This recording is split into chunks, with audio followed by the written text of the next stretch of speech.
Lok Sabha speaker के लिए आज मतदान होगा। आज सुबह 11 बजे स्पीकर के लिए मतदान होगा। ये बड़ी खबर आपको बता रहे हैं राजधानी दिल्ली से, जहां स्पीकर पर विपक्ष और सरकार में सहमति नहीं बन पाई थी, जिसके बाद आज इसके लिए मतदान होना है। स्पीकर के लिए विपक्ष अब उम्मीदवार उतारेगा। स्पीकर के लिए के सुरेश विपक्ष के उम्मीदवार होंगे। के सुरेश ने लोकसभा स्पीकर के लिए नामांकन किया है। इसी के साथ एनडीए की ओर से ओम बिरला एक बार फिर से प्रत्याशी बनाए गए हैं। नामांकन उन्होंने किया है एनडीए के प्रत्याशी के रूप में। लोकसभा स्पीकर के उम्मीदवार के रूप में नामांकन करने के बाद अब 17वीं लोकसभा में भी ओम बिरला स्पीकर थे और एक बार फिर 18वीं लोकसभा में उन्होंने नामांकन किया है। कांग्रेस नेता राहुल गांधी लोकसभा में नेता विपक्ष होंगे। एनडीए के ओम बिरला के खिलाफ कांग्रेस के सुरेश चुनावी मैदान में आज 11 बजे स्पीकर के लिए मतदान होना है। ये बड़ी खबर आपको बता रहे हैं। स्पीकर पर विपक्ष और सरकार में सहमति नहीं बन पाई थी। लगातार इसको लेकर घमासान चल रहा है। आखिर स्पीकर कौन होगा? एनडीए इस बात पर अड़ा हुआ है कि एनडीए से ही स्पीकर बनाया जाएगा। इसी के साथ विपक्ष भी इस बात पर अड़ा हुआ है कि विपक्ष के गुट से ही स्पीकर बनाया जाएगा। इस बीच हमारे साथ हमारे वरिष्ठ संवाददाता राजकुमार चौधरी जुड़ गए हैं ज्यादा जानकारी के साथ। राजकुमार, घमासान देखने को मिल रहा है। एनडीए ने अपना प्रत्याशी उतार दिया है, इसी के साथ विपक्ष का भी उम्मीदवार है। क्या कुछ देखने को मिल रहा है? और आज मतदान है। देखिए, आज हिंदुस्तान के लोकतंत्र में आज बहुत महत्वपूर्ण दिन है। स्पीकर जो होता है लोकसभा का, वो बहुत महत्वपूर्ण पद होता है और संसद को किस तरीके से चलाया जाएगा, किस तरीके से चलाया जाना चाहिए, एक संसदीय परंपराओं को यथावत रखने के लिए स्पीकर की आवश्यकता होती है। स्पीकर के पद को लेकर जिस तरीके से ओम बिरला को एक बार फिर एनडीए ने अपने उम्मीदवार के तौर पर उतारा है, वहीं विपक्ष ने भी अपने वरिष्ठ सांसद, कांग्रेस के वरिष्ठ सांसद हैं केरल से के सुरेश, उनको उम्मीदवार के तौर पे उतारा है। और लोकतंत्र में मताधिकार का जो उपयोग होता है, क्योंकि 140 करोड़ लोगों ने 543 सांसदों को चुना जाता है। 543 में वायनाड की सीट जो है वो खाली हो गई है। 542 जो सांसद हैं वो लोकसभा स्पीकर का चयन करेंगे और आधे से अधिक जो सांसद होते हैं उसमें यदि एक वोट भी अगर फालतू हो जाती है तो स्पीकर का चयन हो जाता है। जिस तरीके से ये परिस्थितियां बनी हैं, ओम बिरला अभी तक मजबूत कैंडिडेट के तौर पे इसलिए भी माने जा रहे हैं क्योंकि एनडीए ने अपनी सरकार बना ली है।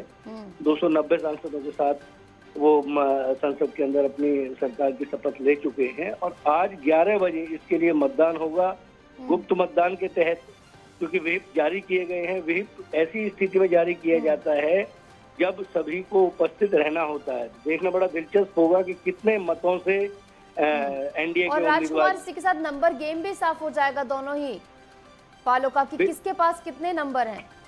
बिल्कुल निशु, आज देखना बड़ा दिलचस्प होगा कि एनडीए के जो कैंडिडेट हैं, एनडीए के जो सांसद हैं, वो सांसद ओम बिरला के पक्ष में मतदान करते हुए दिखेंगे।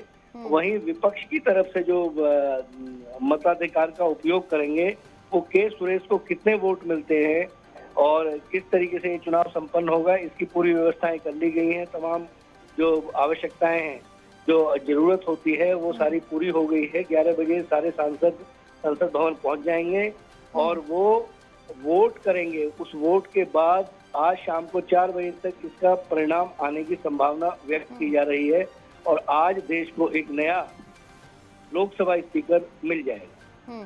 इसी के साथ अगर समाजवादी पार्टी की बात कर ले तो यूं तो 37 सांसद वहां से जीत कर आए हैं, लेकिन अफजार अंसारी को फिलहाल शपथ नहीं दिलाई गई है, तो एक नंबर यहाँ पर कम हो जाता है समाजवादी पार्टी का।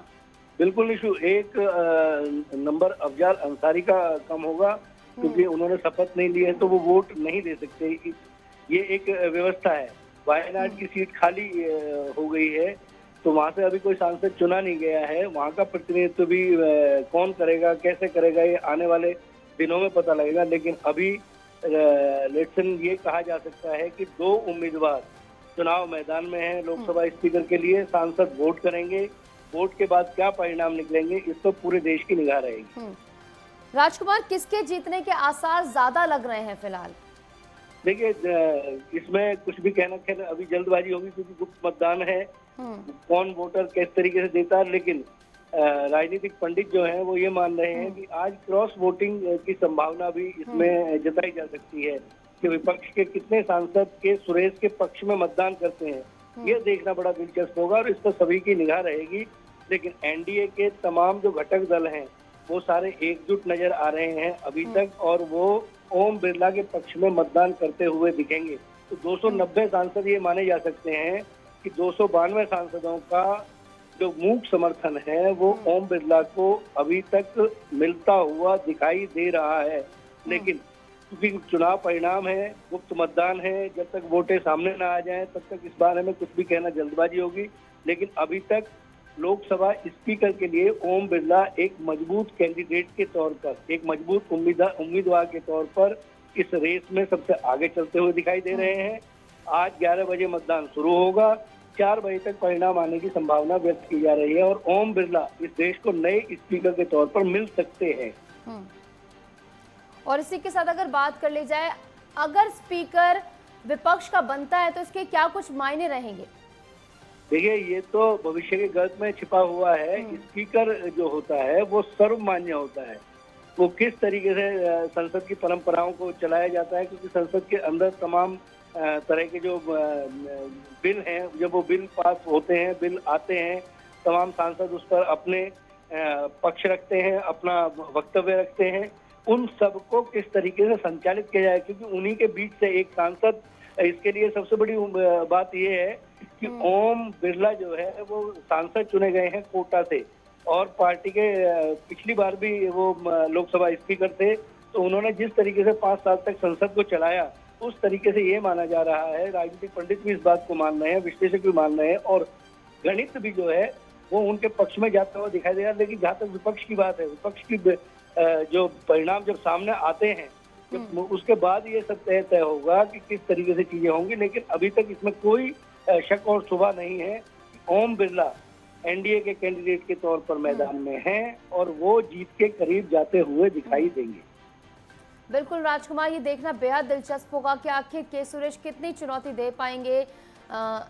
जो रह चुके हैं ओम बिरला स्पीकर, उनके तौर पर देखना होगा क्या कुछ देखने को मिलता है। फिलहाल घमासान लगातार जारी, 11 बजे मतदान शुरू होगा। बहुत बहुत शुक्रिया राजकुमार हमारे से जुड़ने के लिए, तमाम जानकारी हमारे साथ साझा करने के लिए।